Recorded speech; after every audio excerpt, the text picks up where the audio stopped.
uzi impamvu nta muntu Imana ihamagara idafite intego yo kugira ngo izamukoreshe n'iki abavuga ibyawe by'ukuri ikora si uko bitabaho Bibiliya none dore cya cyaremwe gishya utitayeho akakubwira ngo twabiri ngo naho twebwe iwacu n'ibiri mu yandi magambo twe turi ubwoko bw'ubundi wacu ntitumenyerwe iwabo avuze niki Paulo yaravuze ngo iyo turi iwacu mu Eriro TV nashimwe bene data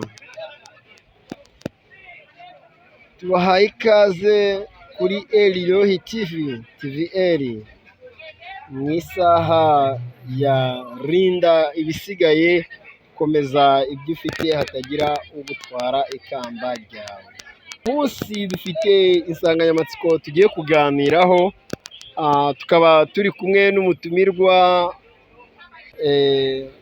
ku murongo wa telefone tukaba ari we tugiye kubana nawe tugiye kuganira ku nsanganyamatsiko igira iti ni gute dukwiriye kwitwara muri iyi minsi tugezemo.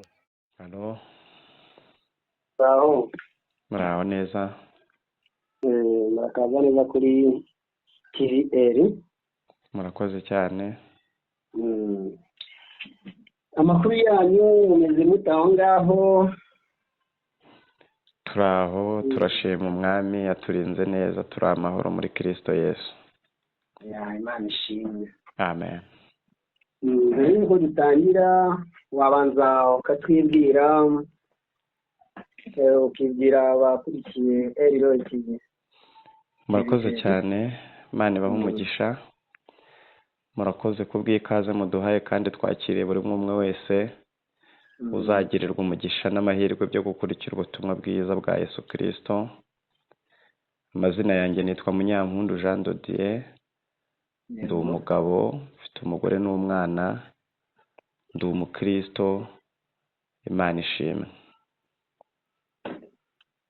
Tuguhaye ikaze mu kiganiro isaha yawe cyitwa rinda ibisigaye komeza ibyo ufite hatagira ugutwara ikamba ryawe. Amen. Ubundi muri iyi saha ntabwo iba ari isaha nini irambuye kandi ntabwo iba ari iminota mikeya. Ubundi tuvuga ku bintu byubaka abakirisitu bikabongerera imbaraga bikabongera imbaraga muri iki gihe tugezemo ko turi mu gihe kigoye kandi ni igihe ubona ko hari ibintu by'amayobera biri kugenda biza twita tunaboneraho gutangira tukubaza ngo dukwiriye kwitwara muri iyi minsi tugezemo ko rwawe ruhande ikintu cya mbere twakubaza muri uyu mwanya ni gute abakirisitu nyabo bakwiriye kwitwara dukwiriye kwitwara muri iki gihe kuko iyo urebye usanga ni igihe ari kugenda hazamo ibintu by'amayobera mu itorero ubuhanuzi budasobanutse ugasanga abantu barahanura ibintu ntibihura n'ibyo bahanuye ese ni gute abakirisitu nyabo bakwiye kwitwara bakwiye kugenda gute muri iki gihe urakoze cyane wakomeza. Urakoze cyane Imana iguha umugisha kubw'ikibazo cyiza umbajije cyangwa se ku bwa topic nziza uzanye kugira ngo tuyisangire ndetse tuyisangize n'abatwumva. Imana iguha umugisha cyane uvuze ku minsi mibi uvuze ku bihe bibi uvuze ku bihe by'amayoberane turimo ntabwo wibeshye niko kuri ubasha kureba cyangwa se ubona arabibona ariko kandi ntabwo ari inzaduka kuri jye ntabwo ari inzaduka ku ijambo ry'Imana byahozeho ku gihe cya Yesu byahozeho mu gihe cyacu biriho ndetse n'abazaza nyuma yacu bizabaho. Hanyuma rero urambajije uti ni gute umuntu yabyitwaramo cyangwa se umukristo nyakuri umukristo nyawe yabyitwaramo gute. Nakunze ko wavuzemo ijambo ngo umukristo nyawe cyangwa se umukristo nyakuri. Iyo ari umukristo nyawe iyo ari umukristo nyakuri ntabwo bimugora kubyitwaramo. Bibiliya iravuga ngo abayoborwa n'umwuka wera w'Imana nibo bana b'Imana. iyo ufite umubyeyi ukaba uzi ibyo akunda n'ibyo yanga ukabyitwararikaho uba ufite amahoro uba utuje. Hanyuma turi mu isi iremwe mu buryo butangaje. Iyo umbajije ngo isi ni iki, nakubwira ngo ni urunyurane cyangwa se ni urusobe rw'ibyiza n'ibibi. Hanyuma isi rero uburyo iremyemo igira ibihe byinshi bitandukanye. Umwe we niwe uvuga ngo ni amayobera matagatifu cyangwa se nk'uko ibihe bihora bisimburana iteka. Ibihe ubona ni amayobera. Uyu munsi hari ibyiza, uyu munsi hari ibibi. Ntabwo ndi buze kurambura ijambo ku rindi bitewe n'umwanya n'iminota, kuko wamaze kuvuga ko ari umwanya mutoya, kandi nibyo tugeze mu kinyejana cyihuta abantu badakeneye kumva ibintu byinshi. Hanyuma kubera iyo miterere, kubera iyo miremerwe y'isi uko imeze, ibibi n'ibyiza bisimburana, abahanga cyangwa se abanyabwenge cyangwa se ab'Imana yaremanye ubwo buhanga n'ubumenyi bo barabikemuye. Ndiho ndavuga mu isi y'umubiri, mu isi isanzwe, mu isi tugendamo tubamo ya buri munsi. Barabikemuye, baravuga ngo ni gute twahangana n'ibihe, baravuga ngo ni gute twakwirinda iki ngiki kizaza. Bakora ibyuma by'ubuhanga bibereka, baravuga ngo ejo mu gitondo hazagwa imvura nyinshi, none hazaba iki, tuzabigenze gute, tuzakora iki kugira ngo tuzarinde abantu bacu natwe ubwacu turinde ibyacu n'abacu, tuzakora iki? Niyo mpamvu uyu munsi wumva kubera ubushyuhe, ibihugu birimo ubushyuhe, niyo mpamvu wumva bakora AC cyangwa se bamwe bavuga vintinya, abandi bavuga vandarateri. Niyo mpamvu mu gihe cy'ubukonje bakora amakote. Hari ikote wambara mu gihe cy'ubukonje ntukonje, cyangwa se wanakonja ntukonje ku kigero cyo kuba wakonjamo. Niyo mpamvu ubona kubera ibiza imyuzure igatera, amashyamba bayitaho, ugasanga guverinoma ishyiraho gahunda yo gutera amashyamba, gushyiraho imirwanyasuri kugira ngo imvura cyangwa se inkangu cyangwa se ibiza bitaza bigasenya ubutaka, imyaka y'abaturage ikagenda, cyangwa se n'amazu agasenyuka, cyangwa n'ibikorwa remezo. Niyo mpamvu abakora umuriro bakagura ibyuma bagira amasitabilizateri, cyangwa se bagira, ubwo ndabisobanura sitabilizateri mu kinyarwanda sinzi uko bayivuga, doko akagabanya muriro. Ndabisobanura gutyo, wenda abatwumva cyangwa se abadukurikira wenda benshi iryo jambo bararizi. Sitabilizateri umumaro wayo, iyo umuriro uje ari mwinshi wo urawufata ukawuringaniza kugira ngo udatwika ibicometseho, byaba ibyuma, yaba telefone n'ibindi. Ubwo ni uburyo abo mu isi y'umubiri bakoresha, ndetse barabikemura bakanashyiraho minisiteri bishinzwe ku isi yose. Ibihugu hafi ya byose, ibyo mbasha kumva cyangwa ibyo mbasha kuba nkurikira mu makuru, bifite minisiteri ishinzwe ibiza. Bigira minisiteri ishinzwe ibiza. Nta kindi kintu bashinzwe, ni ugutegura ikizatuma ibiza bitaza. Noneho aho byaje bikagenda gute rero? Bakajya gufasha abaturage byabayeho, bakabagurira amabati, bakabubakira. Doko mu yandi magambo, narindi humvuga ibintu byose bikorwa kugira ngo haboneke ubwirinzi mu isi y'umubiri. Impamvu rero zibitera ni nyinshi, ntabwo ndi buze kuzivuga. Ni impamvu zibitera ni nyinshi. Iyo twangiza ikirere, ingaruka zabyo zitugeraho n'ibindi byinshi, ntabwo ndi buze kubijyamo. Hanyuma reka rero tujye mu isi y'umwuka. Ariho ngira ngo nsubize. Aho hari mu isi isanzwe, ndibongera nkumvisha uko isi iremye n'uburyo dukozemo n'uburyo twirinda ibyo byose biza bitugeraho. Hanyuma rero mu isi y'umwuka aho tuba, umuntu utahatuye ntabwo ibiberamo yabimenye. Ndetse n'ugiye kukwigisha rimwe na rimwe akwigisha ko muri Yesu ari mu munyenga, kandi nibyo niko kuri. Inyungu dukura muri Yesu ni umunyenga, ariko uwo munyenga tuwubona twahuye. Umwanditsi wanditse ibyahishuwe yaranditse aravuga ngo bene data dusangiye amakuba n'ibyago biboneka biba muri Kristo Yesu. Doko mu yandi magambo, mu isi y'umwuka naho haberamo ibiza nyine byo mu buryo bw'umwuka, haberamo biriya byose navuze byo mu buryo bw'umwuka bibamo. Impamvu biba ni iyihe? Ntabwo ndi buze kurambura akantu ku kandi. kuko rero nayo ni iyindi si burya. Nayo ni iyindi si. Noneho nayo ni iyindi si itandukanye nubwo ni ukuvuga n'isi iri mu yindi si. Urakoze cyane. Ariko bamwe batumvisha kuyibona.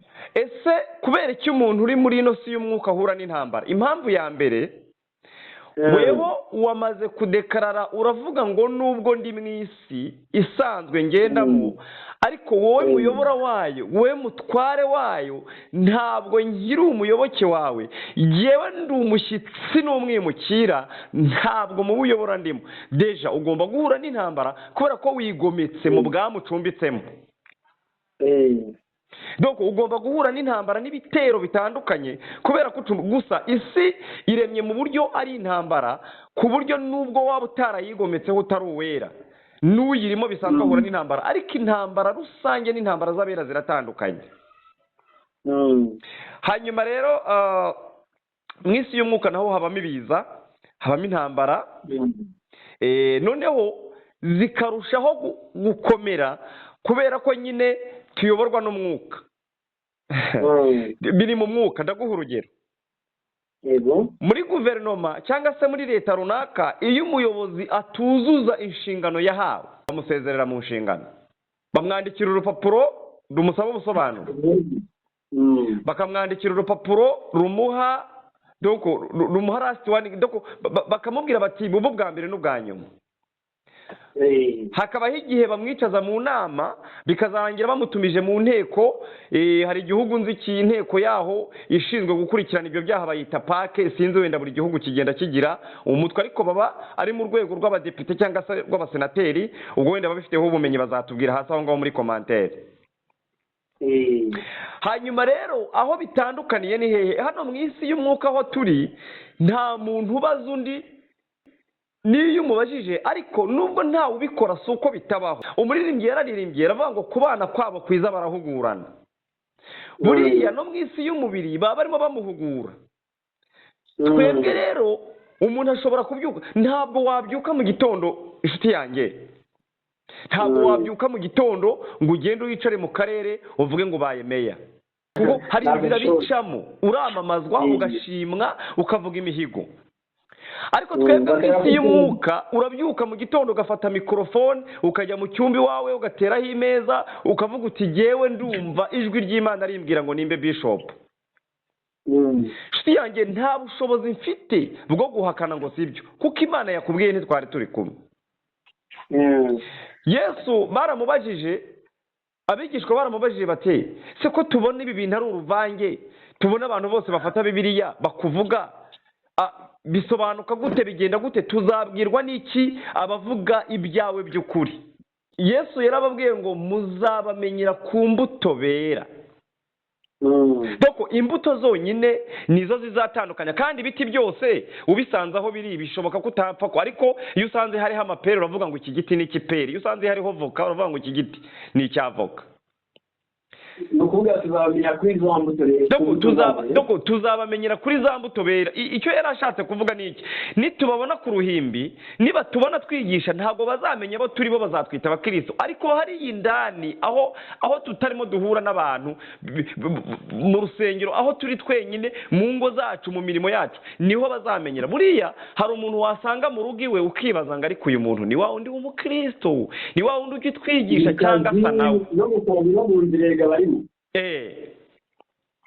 Aho mutambuka wamutera ikiziba kamere, mbega umuntu wa kera agahita azamuka rero ukibaza. Kandi ngo iyo umuntu ari muri Kristo Yesu, ibya kera byose biba bishize, ahinduka icyaremwe gishya. None dore cya cyaremwe gishya utitayeho, akakubwira ngo twebwe iwacu mu bwoko bwacu, doko ahise yibagirwa ko Pawulo yavuze mu Bafilipi 3:20 ngo naho twebwe iwacu ni mu yandi magambo twe turi ubwoko bwatoranyijwe, turi ubwoko bw'Imana. Ariko umutitayeho aravuga ngo twebwe ubundi iwacu ntitumenyerwa. Iwabo avuze niki? Pawulo yaravuze ngo iyo turi iwacu mu mubiri. Rero iwabo akubwiye ntugire ngo arakubeshye, yakwibwiraga ahubwo nuko utabimenye. Iwabo ni mu mubiri, ahaba ntanezeza umukiza. Yego cyane rwose. Reka nihute kugira ngo nsoze. Wabajije uti none ni icyo umukristo yakora muri ibi bihe turimo? Nakubwiye ko ibi bihe nta gishya byahozeho, byamyeho. Ntabwo iyo usoma intambara dufite uyu munsi, abahanuzi b'ibinyoma ntabwo baje uno munsi, babayeho n'Abisirayeli bajyaga babahanurira bakabatuburira. Yeremiya ajya kubabwira ngo nzi ibyo nibwira nzabagirira ni amahoro si ibibi, ndagira ngo barimo umutima w'ibizaza. Yeremiya yari agiye ubwo buhanuzi, yaranabuziza aranabwangirwa kubera ko yari asanze barabahanuriye ibinyoma bari mu bunyage, bakababwira bati rwose ntimwirirwe muzingura imyenda, ntimwirirwe mugira imirimo mukora muri kino gihugu, mugiye gusubira iwanyu mu gihugu cy'iwanyu vuba bidatinze. Yeremiya yoherezwa yarababwira ati umva mbabwire, umva ukuntu ijambo ry'Uwiteka rivuganye nanjye.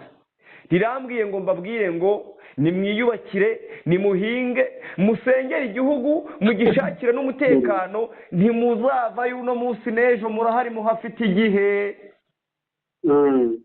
Rero ntabwo abahanuzi b'ibinyoma ntabwo baje uno munsi, ahubwo birashoboka ko uno munsi aribwo tubamenye, kubera yuko ahubwo hari akantu maze iminsi ntekereza. Yewe iyo bavuga abahanuzi b'ibinyoma numva bariya bavuga ngo iravuze itavuze, ariko hari abandi bahanuzi b'ibinyoma maze iminsi nsobanukiwe.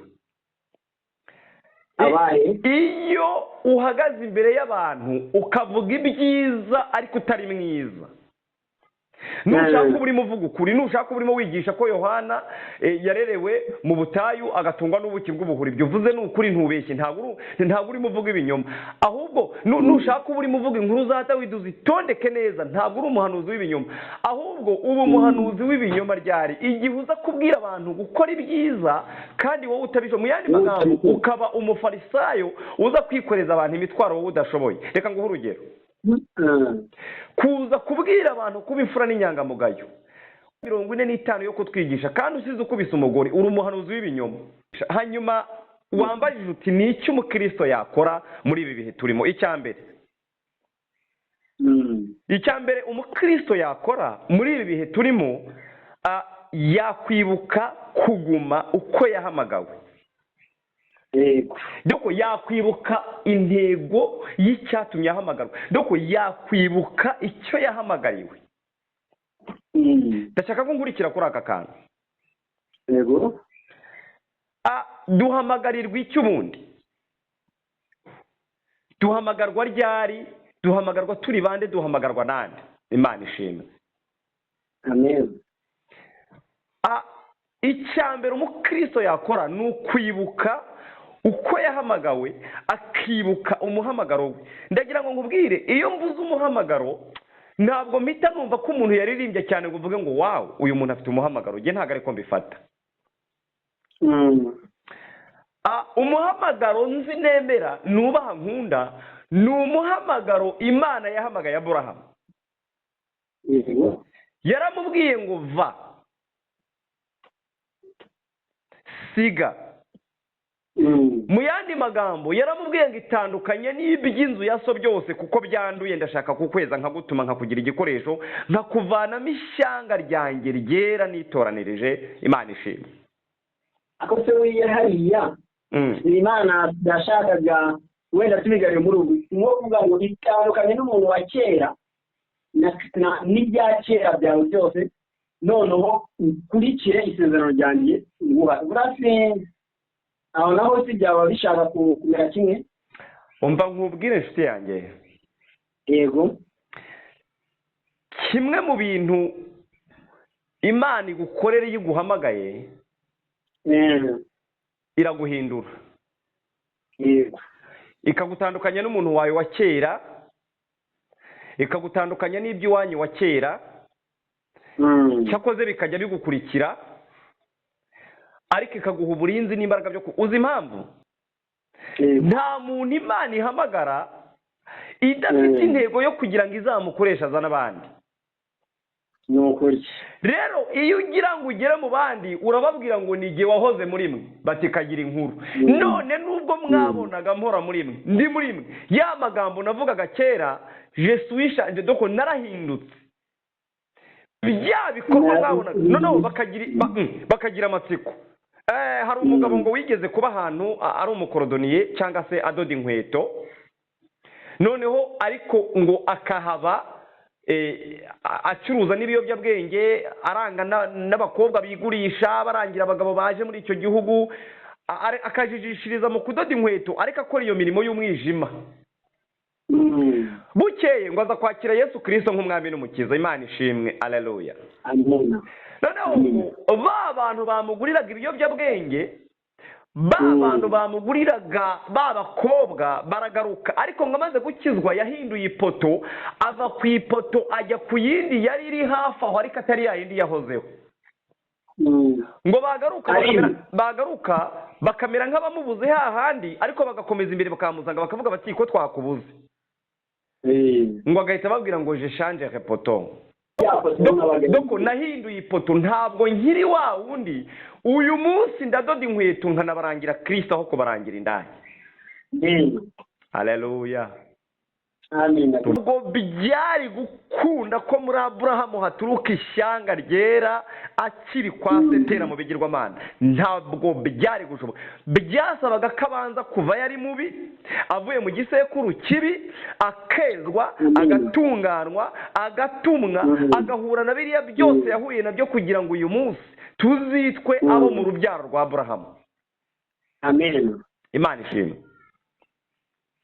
Hanyuma duhamagarirwa iki? Iyo usomye mu rwandiko rwa mbere Pawulo yandikiye Abatesalonike ibice 4 ku murongo wa 3, haravuga ngo ntabwo twahamagariwe kwanduzwa, ahubwo twahamagariwe kwezwa. Ndafashijwe. Abatesalonike mbere, urwandiko rwa mbere Pawulo yandikiye Abatesalonike ibice 4 ku murongo wa 3. Harebo hasome twihute tugendane. Icyo Imana ishaka ni iki? Ni ukwezwa kwanyu no kwirinda gusambana. Ku murongo wa 4 akavuga ngo umuntu wese muri we amenye gutegeka umubiri we, wezwe ufite icyubahiro. Imana guhumurisha nubwo warekera aho ngaho.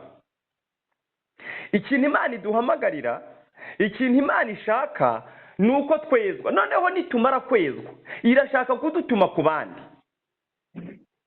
Abandi rero kugira ngo ibadutumeho nuko turi bujyana agaseke. Reka ngo urugero, Yesu ajya gutangira ivugabutumwa yashakaga kuri duha twese. Yakoze iki? Yatoranyije 12. Yego. Arabigisha, doko abana nabo muri bwa buzima bwose. Ndagira ngo nkwibutse guhindukira biroroshye, n'umunsi umwe wahindukira, ariko guhinduka ni urugendo. Kuko ureba urugendo Yesu yagendanye na Petero aca amatwi, Petero ahagarara atariko ibi bintu abantu bagukurikiye bazahabwa iki? Ariko amaze kumanukirwa n'umwuka wera yaravuze ngo wa wundi mwishe, yaravuze ngo amaze kumanukirwa n'umwuka, umwuka amaze kumusanga, yaravuze ngo wa wundi mwishe mukamubamba niwe ukoze ibi ngibi. Rero ntagiye muri byinshi, aka kantu sinakajyamo muri detail, n'icyigisho kirekire. Icyambere umukristo akwiye gukora muri no minsi mibi turimo ni ukuyibuka, ese nahamagawe nande? Nahamagawe na Yesu. Ampamagarira iki? Kwezwa, kuva mu byaha. Ese icyo nshakaho ni iki? Ni ukuntuma ku bandi. Satani rero nta yindi ntego ye, ni ukugira ngo utezwa, kubera ko aho ujya arahazi, ibyiza uharanira kuzageramo arabizi. Amina. Icya kabiri nihuse, ibihe turimo bibi by'amayoberane bigoye, by'abahanuzi b'ibinyoma, by'abigisha b'ibinyoma, by'inyigisho zitandukanye n'ukuri kwa Kristo n'ibindi, umukristo yabyitwaramo gute? Icya kabiri ni ugukunda ijambo ry'Imana. Ni ukuri akarishorera n'inyezi. Dawidi yaravuze ngo muri Zaburi y'119 umurongo wa 11, Zaburi 119 ku murongo wa 11, hagere 119 umurongo wa 11.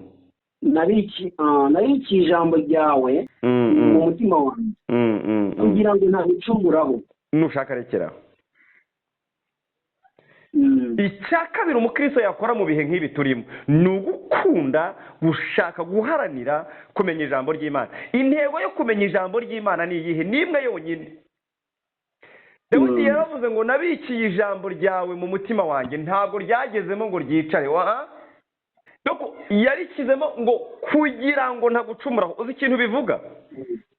Uzareba umwanya w'ijambo ry'Imana mu rusengero, niwo basigaye barahaye umwanya muto, niwo satani akoramo cyane. ushaka kugira bezo wakemura ni bwiza, igifu nibwo kiryana, telefone nibwo isona, ukwishyuza nibwo akwishyuza, ariko nta yindi ntego, nta yindi main purpose satani aba afite, ni ukugira ngo ijambo ryagukiza nturyumve ritambuke utaryumva, kubera ko azi ko hariya ariho wabitse. Reka nkubwire inshuti yanjye, hari igihe ugera mu gihe ukakivanwamo n'uko hari ijambo ry'Imana uzi, so nta kindi kintu cyane. rero Dawidi yaravuze ngo nabike ijambo. Kubika ijambo ry'Imana mu mutima kugira ngo utayicumuraho nicyo kintu cyonyine kizatuma dutambuka muri ibi bihe n'iminsi bibi turimo. Ndagira ngo nkwibutse, ibi bihe n'iminsi bibi turimo ntibizigera biba byiza tukiri mwiza, ntibizigera.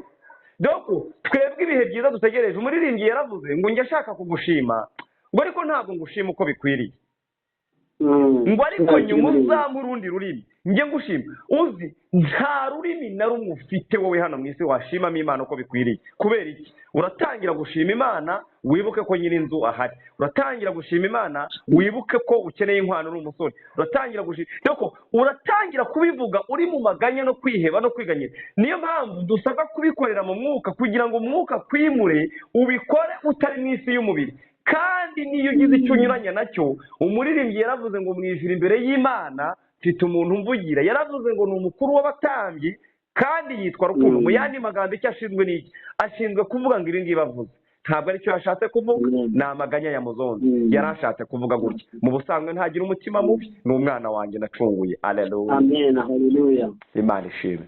Mu minsi turimo igoye mibi, umukristo, umukiranutsi, umuntu w'Imana yakora iki ngo ataba nk'abandi?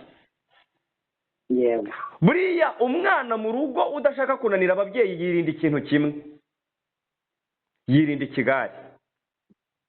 ikigare cyangwa se gurupe mbi. Ntabwo numva ikindi kinyarwanda ndi bukoreshe, ariko abadukurikira baraza kumva icyo mvuze. Cya gatatu umukristo yakora, intwaro yamufasha kudasa n'isi, kudasa n'iminsi dusohoyemo kwa. Icya gatatu ni ukwikingiza. Kwikingiza. Ndabisobanura. Jewe nkiri umwana nkura, hari indwara zimwe na zimwe bagiye badukingira. Ndabyibuka bigeze kudukingira imbasa. Hari igihe uhura n'umuntu afite ubumuga runaka bakakubwira ngo nuko atikingije. Rero no mu buryo bw'umwuka hajya habaho kwikingiza. Ese intego yo kwikingiza ni iyihe? Ni ukugira ngo umuntu atandura. Ndaguha urugero. Mu minsi yashize ndetse numvise ko byagarutse, habayeho ndetse hariho corona. Ayo makuru urayazi? Cyane byagarutse ubwo. Mu zindi ndimi ngo ni COVID-19, COVID-19, COVID-19, biterwa n'ururimi rw'aho umuntu ari n'aho abarizwa. Bagendaga batubwira ko kugira ngo umuntu atandura asabwa kwikingiza urwa mbere n'urwa kabiri n'urwa gatatu. Sinzi niba harabaho urwa kane wenda ruzaza. Ubu tuzi 3. Rero intego yo kwikingiza kwari ukugira ngo umuntu atandura. Iyo bakingira umuntu bakora iki? Iyo bakingira umuntu barapima, bakavuga ngo haje indwara yitwa imbasa, haje indwara yitwa mugiga, haje indwara yitwa corona, haje indwara yitwa kolera, haje malariya. Ariko hari umuti tuzi wayirinda umuntu ntayirware. Burya ntabwo bakingira urwaye, bakingira utararwara kugira ngo ya ndwara niza izasanga umubiri ufite ubudahangarwa kugira ngo iburaho imenere. Rero mu buryo bw'umwuka usabwa gusenga, usabwa guhiga, usabwa kugambirira kutaziyanduza ngo use n'isi ukavuga ngo izi nyigisho z'ibinyoma ni ziza ntago nzazikurikira. Reka nguhe urugero. Saduraka, Meshake na Bedenego baravuze ngo uko byagenda kose bari barikingije indwara yo kudahamya, barikingije indwara yitwa ubwoba, barikingije indwara yitwa kudasobanukirwa. Dore ikibazo abarokore dufite. abarokore benshi turashaka kumenya ibyanditswe ariko ntidushaka kumenya icyanditswe gihishe mu byanditswe. abarokore benshi turashaka kumenya ibyanditswe ariko ntidushaka kumenya icyanditswe gihishe mu byanditswe. aho ntabwo ndi buhasobanure cyane. abarokore benshi turashaka gusoma Bibiliya nk'uko dusoma imvaho cyangwa ibindi bitabo ariko ntiduha umwanya. burya abarokore benshi bajya bagerageza guha umwanya Bibiliya bakayisoma, ni ukuri barabigerageza, ariko si kenshi duha umwanya Bibiliya ngo dusome. doko dusoma Bibiliya ariko ni gake cyane duha Bibiliya umwanya. reka buriya nk'ubu mu kanya afite ivugabutumwa ariko ndiho ndasoma Bibiliya ariko kugira ngo nze gufata umwanya wo gutekereza ngo reka Bibiliya insome ibinsinze nce bugufi ntabwo ari kenshi. rero impamvu abantu ubona bandura buri munsi ngo imbaraga z'abarungi ngo zabafashe ngo bamuhanuriye ngo baramubeshya ngo bagize gutya ngo byagenze gute, impamvu iba yabaye ni iyi: nta bwirinzi bafite bwo mu buryo bw'umwuka. kandi n'ubundi uburinzi buraza kuba ubuhe? buraza kuba bwa bundi bwo kubika ijambo ry'Imana, buraza kuba bwa bundi bwo kubika ijambo ry'Imana. ndumva ari Matayo 5:8-15 havuga ngo bashimisha imitima ariko iminwa bashimisha iminwa ariko imitima ikamba kure, bashimisha iminwa ariko imitima ikamba kure. sinibuka irindi jambo ariko ndumva riri hafi aho rivuga ngo nimunkunda muzitondera amategeko yanjye. rero utitondera amategeko y'Imana nta rukingo ufite. doko mu yandi magambo nubona umuntu arimo yirukanka ku bahanuzi, reka aka kantu gasobanure. hari igihe babona umuntu agiye ahantu hari umuhanuzi, ntabwo abantu bose bajya ahantu hari umuhanuzi baba bakurikiye ubuhanuzi. iriya jambo waruvuze ni muri Yohana 14:15. Imana iguha umugisha. 14:15 Yohana, nimunkunda muzitondera amategeko yanjye. mu cyongereza bakavuga ngo if we love me keep my commandments. Imana iguha umugisha.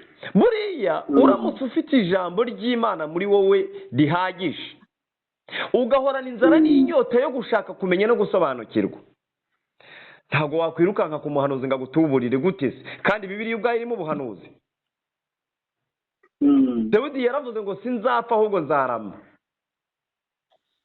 nta muntu wari wamuhanuriye ibyo bintu, we gusa yaricaye aravuga ngo nkurikije ububasha bw'Imana iri muri jye ngiyumvamo ko ntazapfa ahubwo nzarama. kandi ntiyavugaga urupfu. nigeze kuvuga ijambo hejuru rivuga ngo turashaka kumenya ibyanditswe ariko ntitumenye icyanditswe kiri mu byanditswe. ngeze aho ngaho rero riri. iyo tuvuze ngo sinzapfa ahubwo nzarama duhita twumva kuzagira imyaka 1000. Dawidi se ntiyapfuye cyane? ntibamushyinguye se ubu nimba wenda ntiyanashaje wenda iranahari, ariko we yavugaga ko mu buryo bw'umwuka atazapfa. reka nguhe urugero ibyanditswe abantu benshi bazi ariko ntibamenye icyanditswe. Imana ibwira Aburahamu ngo urubyaro rwawe ruzangana n'umusenyi wo ku nyanja, cyangwa se ngo ubura amaso urebe ziriya nyenyeri niko urubyaro ruzangana. abantu uwo munsi bamenye ibyo byanditswe ariko ntibamenye icyanditswe kirimo ko yabimubwiraga mu buryo bw'umwuka. Aburahamu yabyaye Isaka, abyara Ishimayeli, aza kubyara n'abandi bana niba atari 9 n'icumi kuri Ketura. nta bandi bana nzi yabyaye, wenda ubwo baraharo basomye bazatubwira, ariko niba banahari ntiyarengeje 20, ntiyagejeje muri 15. reka ngarukiraho. nyuma yabo abo bana bafata 15 ubajyane ku nyanja ubagereranye n'umusenyi, birahuye? reka bajyane se ubashyire mu kirere hafi n'inyenyeri, birahuye? ariko uyu munsi wowe uvuka hariya ntazi ntashaka no kumenya, uravuga ngo ndi uwo mu rubyaro rwande rwa Aburahamu kubera ko ari icyanditswe cyari kiri mu byanditswe. ni ukuvuga ngo ni Yesu niba wazinesheje tuba abaraganwa na Aburahamu. Imana iguha umugisha. Noneho mu Galatiya, hano mu Galatiya igice cyaho cya 4 umurongo wa 27 bakavuga ngo kuko byanditswe ngo ishime ubumba itabyara ira hejuru ubwe cyane utaramuka kuko kuko abana b'inyungwakazi ari benshi baruta ab'inyungwakazi.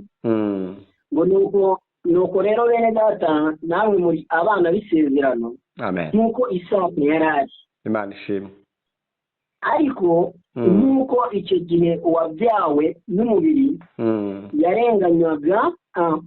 yarenganyaga uwabyawe n'umwuka, na n'ubu niko bimeze.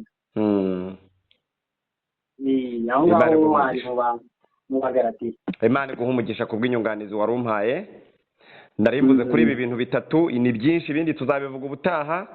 Icya mbere ni ukuguma uko wahamagawe, nasobanuyeho dukeya, gukunda ijambo ry'Imana no kwikingiza. Iyo wikingiye hari ibintu bitagufata, iyo wikingiye hari ibintu utandura, iyo wikingiye hari ingeso utandura, iyo wikingiye uri umuhanuzi. Iyo umuhanuzi akingiwe yafashe urukingo rw'umwuka wera, iyo umuhanuzi yakingiwe ntabwo mbere yo kugusengera ashyiraho ibiciro,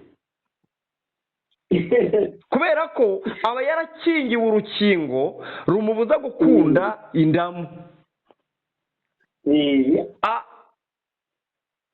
Elisa yari afite urukingo, yanga amaturo. Ndabisobanura gute? Yanga indamu, yanga impungano. Urakoze. Aravuga ngo hoya, twebwe Imana yacu iyo igukijije genda uyishime. Ubwo ndiho ndavuga amaze gusengera uriya mutware Namani. Ariko kubera umugaragu we Gehazi, ndagira ngo nkubwire, ntabwo turi buze kubona umwanya wo kubyinjiramo, ariko ntuzitiranye Gehazi ngo ugire ngo yari umupagani.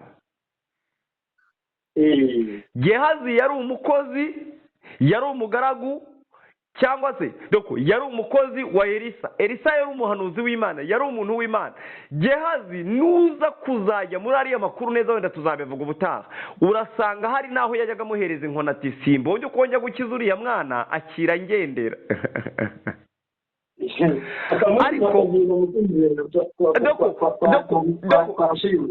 Niba ajya kuri uriya mupfakazi uzasanga amubaza ati none tumukorere iki? Amubwira ati ariko jyewe uru rugo narubonyemo ikibazo, kurikira utega amatwi, narubonyemo ikibazo, nta mwana bagira. Kandi akavuga ibyo atajagajaza urugo, atazi abagiye ku ishuri, atabaza abagiye. Uyu muntu ntabwo yari umupagani, bari kumwe mu mwuka.